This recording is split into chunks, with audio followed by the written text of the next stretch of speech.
When we're young, we're often told, "You're young, you can afford to eat it." But with type 2 diabetes now being found in children at an alarming rate, there may not be so much truth to that statement. Dr. Lori Fuster-Tinty, a professor at DePaul University, specializes in pediatrics. It's on the rise because the incidence of obesity is on the rise. About 1/3 of children under the age of 20 are now overweight or obese. According to the Center for Disease Control and Prevention, type 2 diabetes in children and adolescents already appears to be a sizable and growing problem in the U.S. Why now are we seeing this trend more than ever? You know, I ask some of the patients, what do you do for fun? And they look at you, and video games is the only thing they reply. Like, there's no playing outside. Maria Chiappetta is a diabetes educator at Children's Memorial Hospital in Chicago.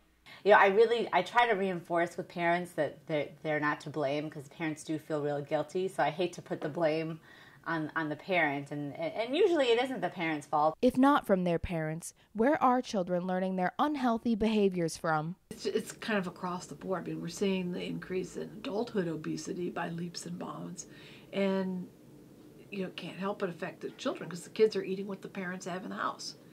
Many parents may feel that a school playground such as this one provides all the exercise their child needs throughout the day.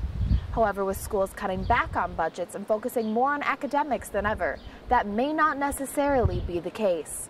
The school system can help too by, you know, a lot of these kids, when you ask, so do you have, you know, PE class, do you have gym class? And they don't, because that was sort of one of the things that's cut out. Type 2 diabetes has long been thought to only affect adults.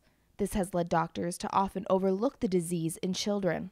When you're 10, 11, 12, 15 and you're diagnosed with that, you're going to be living with that illness in all likelihood for the next 60-some years of your life, if you're fortunate to live that long. The key to all of this really is prevention, because type 2 diabetes can be prevented. It can be prevented in adults and kids. Whether you're 60 or 16, type 2 diabetes can affect you.